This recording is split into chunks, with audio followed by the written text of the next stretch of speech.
وقل رب أدخلني مدخل صدق وأخرجني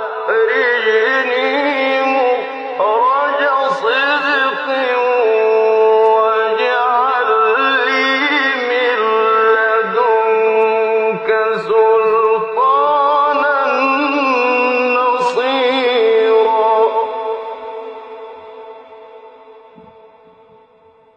Chers frères et sœurs, l'islam n'a ménagé aucun effort pour constituer une société musulmane équilibrée dans laquelle règne la fraternité, la miséricorde et la solidarité entre les différents membres de cette société. Et la moralité islamique était la garante et le ciment de la constitution de cet édifice moral, de cette société humaine. Et le titre qu'on peut donner à la moralité islamique concernant la bonne relation entre les individus de la société, c'est le sourire. Le sourire entre les musulmans. À tel point que le prophète sallallahu alayhi wa sallam, dans le hadith qui a été rapporté par Tirmidhi ainsi que Ibn Hibban, a dit « Tabassumuka fi wajhi akhika sadaqa » ton sourire devant le visage de ton frère est une aumône. Ton sourire devant le visage de ton frère est une aumône. Il s'agit d'une aumône gratuite qui ne te demande pas de débourser de l'argent ou un bien matériel.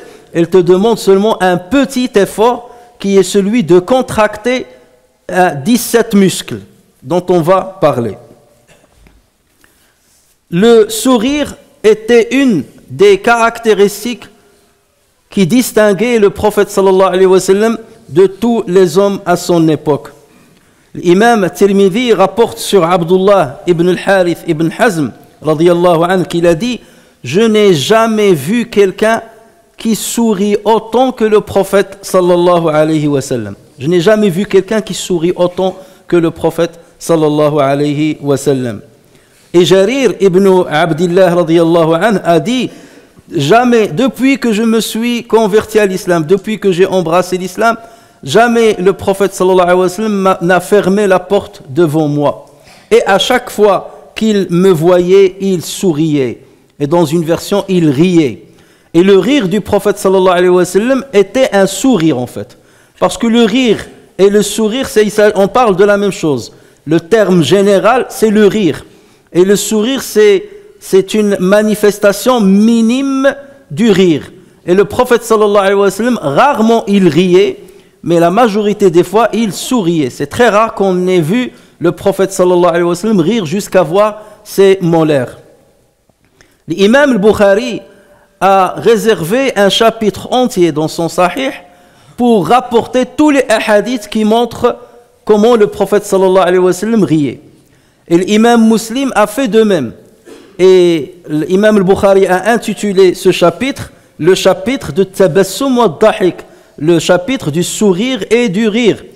Et l'imam Nawawi, lorsqu'il a commenté le chapitre de l'imam Muslim qui parlait des comportements, de la moralité du prophète sallallahu alayhi wa sallam, lorsqu'il est arrivé à un ensemble de hadiths qui concernaient le rire, l'imam Muslim a intitulé cette partie de ce chapitre-là, le sous-chapitre du sourire du prophète sallallahu alayhi wa sallam et de sa bonne compagnie. Autrement dit, c'était quelqu'un avec qui on vivait bien. C'était quelqu'un qui tenait une bonne compagnie à tout le monde. Le prophète sallallahu alayhi wa sallam s'asseyait souvent avec ses compagnons. Et ces derniers, il leur arrivait souvent de parler un petit peu de la période anté-islamique lorsqu'ils étaient dans le jahiliya. Et ils riaient de ce qu'ils faisaient autrefois avant d'embrasser l'islam. Et le prophète sallallahu alayhi wa sallam les écoutait et il souriait. Il ne les critiquait pas sur ce qu'ils disaient parce qu'ils se rappelaient de leur passé, mais il souriait. Ça veut dire qu'il ne rendait pas l'atmosphère électrique lorsqu'il voit que les compagnons sont détendus, qu'ils rient et ainsi de suite. Donc le prophète sallallahu alayhi wa sallam se met à l'aise pour les laisser aussi à l'aise. Et le sourire du prophète sallallahu alayhi wa sallam n'était pas un sourire exclusif à ceux qu'il rencontre à l'extérieur, comme ce que font beaucoup de musulmans malheureusement, qu'il s'agisse des hommes et des femmes. Tu trouves la personne beaucoup plus souriante avec ses amis, avec l'extérieur, mais dès qu'il rentre chez soi, il devient renfrogné, il adopte un visage, il y a une posture d'un visage fermé devant son épouse et devant ses enfants. Le prophète sallallahu alayhi wa sallam n'était pas comme ça. Il était souriant avec l'étranger, avec les musulmans, avec ses amis, ainsi qu'avec ses enfants, ses petits-enfants et avec ses épouses. Aïcha radiyallahu anha disait à cet égard, il était un homme comme les autres hommes, mais il était riant et souriant.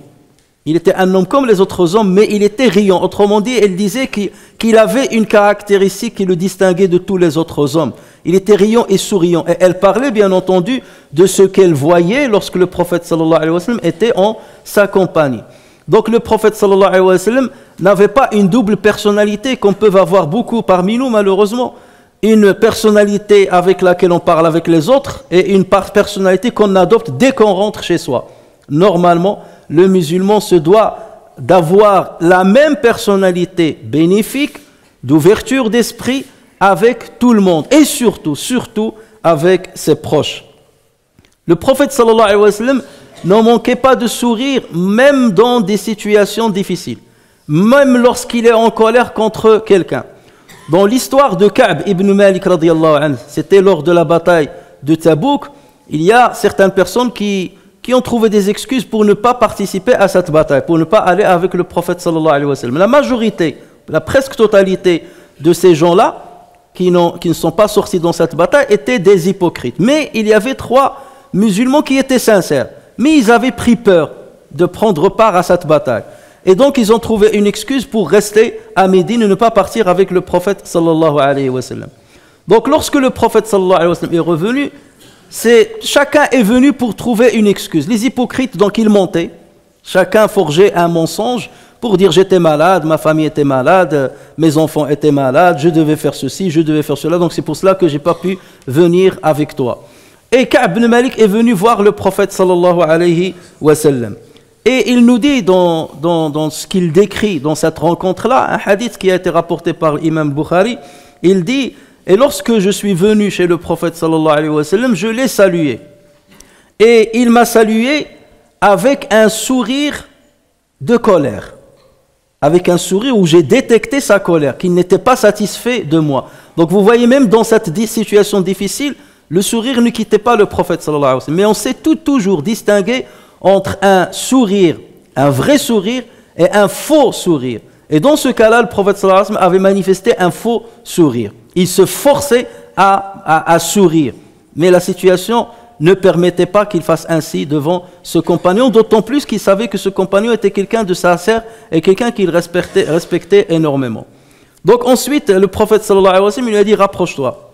Il s'est rapproché du prophète sallallahu alayhi wa sallam, il s'est assis, et le prophète sallallahu alayhi wa sallam lui a dit « Qu'est-ce qui t'a empêché de sortir avec nous? Tu avais bien acheté une monture. » Il lui a dit « Certes, ya Rasulallah, j'ai acheté une monture. Et sache que si j'étais en face d'une autre personne que toi, j'aurais toujours trouvé une excuse à présenter devant lui pour gagner sa satisfaction. D'autant plus qu'Allah Azza wa Jal m'a donné une grande éloquence. Mais face à toi, je ne peux pas te mentir, par peur qu'Allah Azza wa Jal te dévoile la réalité de ce que je t'ai dit, et dans ce cas, tu vas vraiment me détester. Donc, et si je te dis la vérité, j'ai peur aussi que tu me détestes. Mais je ne peux que te dire la vérité. Sache, ya Rasulallah, que je n'avais aucune excuse. J'étais en pleine forme et je n'avais aucune excuse. Mais je ne suis pas parti avec vous. Et le prophète sallallahu alayhi wa sallam de répondre, cet homme-là a dit vrai. Quant à celui-là, il a dit vrai, contrairement à tous ceux qui sont passés avant lui. Quant à celui-là, il a dit vrai. Donc on va attendre ce qu'Allah Azza wa Jal va décréter à ton égard. Et lorsqu'Allah Azza wa Jal a descendu des versets coraniques dans lesquels il annonçait son pardon accordé à 3 personnes, à 3 compagnons parmi ceux qui ne sont pas sortis dans cette bataille. Donc les gens sont venus voir Ka'b et ils lui ont dit à Ka'b, viens voir le prophète sallallahu alayhi wa sallam, il a une nouvelle à t'annoncer.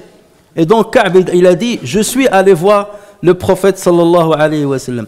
Lorsque je l'ai salué, j'ai vu son visage briller de bonheur. Donc vous voyez, ça veut dire que j'ai vu un sourire extraordinaire qui diffère diamétralement avec le sourire que j'ai vu autrefois de lui. Donc il a dit, j'ai vu que son visage brillait de joie, et nous savions quand est-ce que le prophète sallallahu alayhi wa sallam était joyeux, parce que son visage s'illuminait à chaque fois qu'il est content. Et tout le monde savait reconnaître la joie du prophète sallallahu alayhi wa sallam à travers son visage. Chers frères et sœurs, le sourire, c'est le plus petit degré du rire.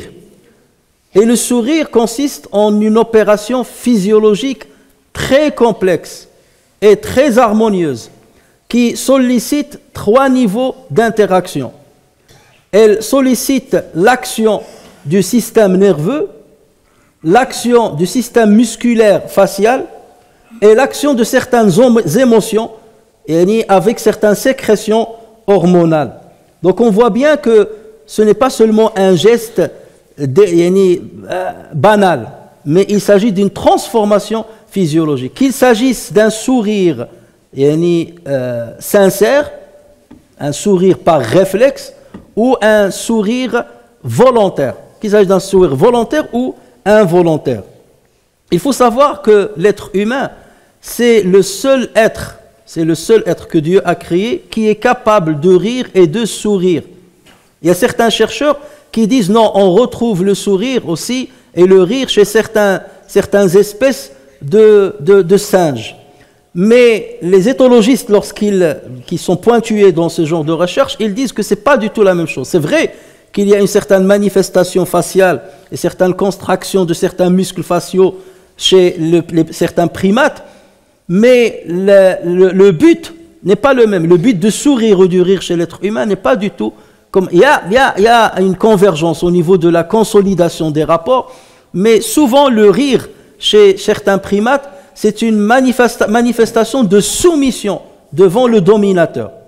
Lorsque le primate ne veut pas entrer en guerre contre un congénère qui est plus dominant, donc il fait ce rire ou ce sourire-là pour manifester sa soumission. Et ça n'a absolument rien à voir avec le sourire chez les êtres humains. Lorsque tu souris, c'est toi qui es en position de force, et pas du tout l'inverse. Donc certes, dans la manifestation apparente, on a une petite ressemblance, mais sur le fond et sur les mécanismes du sourire, on est diamétralement opposé avec certains primates. Il faut savoir que la physiologie du sourire est un processus fascinant qui implique une coordination complexe entre le système nerveux, comme je viens de dire, les muscles faciaux et les émotions. Pour sourire, 17 muscles doivent travailler simultanément. 17 muscles vont travailler simultanément.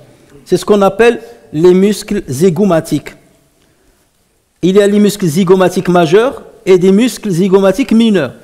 Et selon ceux qui vont agir, le sourire va être plus ou moins marqué. Et celui que tu as en face, il peut distinguer si ton sourire est véridique ou si ton sourire c'est un sourire tout simplement commercial. Et dans ce cas-là, tu n'as pas de volonté. Involontairement, même si tu montres la volonté de sourire, mais il y a certains muscles que tu ne peux pas faire parmi ces 17-là, certains muscles que tu ne peux pas actionner. Donc quelqu'un qui est très remarquant, qui remarque bien les choses et qui distingue bien les choses, il peut remarquer que ton sourire est faux. Et il peut remarquer que ton sourire est vrai selon comment il a vu la contraction des muscles, bien l'apparence bien entendu de ton visage selon la contraction de ces muscles majeurs et mineurs. Et lorsque ces muscles se contractent, ils provoquent l'inhibition de la contraction d'un muscle qu'on appelle le risorius. Le muscle risorius, c'est lui qui nous donne cette apparence de la bouche lorsqu'elle est fermée, où les côtés sont un petit peu, ils vont vers le bas. Et donc, lorsque les muscles du sourire ou bien du rire s'actionnent, ils inhibent le risorius. Et c'est comme ça, bien entendu, que sur les côtés, ça c'est la petite manifestation, les muscles sur le côté vont soulever un petit peu les côtés de nos lèvres. Et il faut savoir que le système nerveux va bouger dans les deux actions, mais il va agir différemment selon qu'il s'agisse d'un rire ou d'un sourire volontaire ou involontaire. Lorsqu'on sourit ou lorsqu'on rit, il y a aussi une action qui va permettre au cerveau de produire certaines hormones. Donc c'est pour vous dire que c'est très complexe. Et il y a 3 hormones que jusqu'à maintenant on a découvert, 3 hormones dont on a découvert la sécrétion après le rire ou le sourire. La première, ce sont des endorphines, c'est un ensemble d'hormones qui sont sécrétées par le cerveau afin d'atténuer la sensation de douleur. Donc, lorsque quelqu'un a des douleurs, et lorsque tu lui souris, ou lorsqu'il sourit, ou là, tu le fais rire, donc ça va diminuer aussi de la sensation de ces douleurs. Et même chez toi-même, celui qui sourit, donc tu auras la même sensation et la même sécrétion. Il y a aussi la libération de la sérotonine, qui est une hormone qui contribue à améliorer l'humeur et à réduire le stress. Et il y a enfin la sécrétion de la dopamine, et ceci c'est une hormone qui est toujours associée au plaisir et à la récompense. Lorsque tu ressens un plaisir, le corps il sécrète la dopamine. Lorsqu'on te donne une récompense, tu manifestes de la joie, et cette joie, comment elle est manifestée? C'est avec la sécrétion de la dopamine. Donc avec le rire et le sourire, celui qui actionne le rire ou le sourire, il libère de la dopamine. Et celui qui le regarde, lui aussi, se trouve à libérer cette dopamine. Donc on comprend mieux le hadith du prophète sallallahu alayhi wa sallam lorsqu'il dit ton sourire devant ton frère, devant le visage de ton frère est une aumône. Parce que l'aumône c'est une récompense que tu donnes à quelqu'un. Une récompense gratuite, bien entendu, sans contrepartie. L'aumône c'est une dotation sans contrepartie. Donc tu rentres la joie dans le cœur de celui qui va la recevoir. Il en est de même pour le sourire. Sauf que le sourire c'est une aumône gratuite qui ne te pousse pas à débourser de l'argent. Et on comprend également le hadith du prophète sallallahu alayhi wa sallam qui a été rapporté par l'imam al-Hakim ainsi que par Ibn Abi Shayba et dans lequel le prophète sallallahu alayhi wa sallam a dit « Certes, vous n'obtiendrez pas l'agrément des gens avec vos biens, mais ce qu'ils agréent de votre part est un visage décontracté, un visage souriant et un bon comportement. » Et il faut savoir aussi que le sourire ou le rire permet de diminuer la sécrétion du cortisol. Et le cortisol, c'est l'hormone de stress par excellence. Il entraîne aussi une détente des muscles faciaux et de certains muscles corporels. Il permet d'améliorer la circulation sanguine, de réduire la pression artérielle et il favorise une meilleure oxygénation des cellules, ce qui permet de renforcer le système immunitaire. Et il y a des études encore très récentes qui ont démontré qu'il y a une corrélation positive entre le rire et le sourire et la longueur de l'espérance de vie. Autrement dit, quelqu'un qui est toujours souriant, c'est quelqu'un qui est amené, si bien entendu il n'y a pas un artefact qui intervient, qui est amené à vivre plus longtemps que quelqu'un qui ne sourit pas ou qui ne rit jamais. Donc tout ce que nous avons entendu, chers frères et sœurs, doit pousser normalement quelqu'un qui est censé, même un non-musulman, qui est censé à s'efforcer de rire et de sourire. Pas de rire et ni comme un fou, mais au moins d'avoir un visage décontracté devant les gens dans sa manière de se comporter avec eux. Et le musulman encore plus, parce qu'il sait que par le rire et par le sourire et par l'adoption de ce comportement, il est en train de mimer le comportement du prophète sallallahu alayhi wa sallam, il est en train d'obéir à l'injonction du prophète sallallahu alayhi wa sallam qui demande aux musulmans de sourire devant le visage de leurs frères, et il est en train de gagner la récompense d'Allah azza wa jal, puisque le prophète sallallahu alayhi wa sallam a dit que le sourire est comme une aumône. Chers frères et sœurs, Allah tabaraka wa ta'ala dit dans surat An-Najm wa annahu huwa adhaka wa abka. C'est bien lui, ça veut dire Dieu, c'est bien lui qui a fait rire et qui a fait pleurer. Allah azza wa jal, c'est lui qui a donné cette caractéristique à l'être humain, de rire ou bien de pleurer, chose qu'on ne trouve pas répandue dans le règne animal.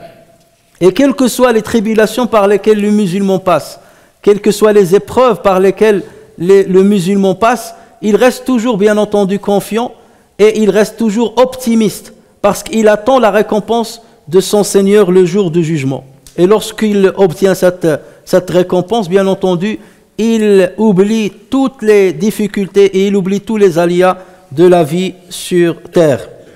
Mais pour obtenir la récompense divine, il faut manifester une foi véridique et il faut accomplir les bonnes œuvres. Et il ne faut jamais sous-estimer les œuvres, quelles qu'elles soient. Tu n'as pas besoin toujours des grandes œuvres pour mériter le pardon et la récompense divine. Le prophète sallallahu alayhi wa sallam dit à cet égard, dans le hadith qui a été rapporté par Muslim, ne méprise rien des bonnes œuvres, ne méprise rien des bonnes actions, ne serait-ce que de rencontrer ton frère avec un visage souriant. Rien que cela, il ne méprise pas ça. Rien que rencontrer ton frère avec un visage souriant, ça représente une œuvre sur laquelle tu peux être largement et généreusement rétribué. Chers frères et chères sœurs, si le sourire ne prend pas beaucoup de toi, il représente beaucoup à tes interlocuteurs. Il ne prend rien de toi, mais auprès de tes interlocuteurs, il aura un impact qui est immense. Essaie de sourire tout le temps. Essaie de sourire tout le temps. Parfois, c'est naturel chez certaines personnes. Mais d'autres personnes ont besoin d'un effort pour être souriant. Et c'est un effort qui sera rétribué par Allah tabaraka wa ta'ala.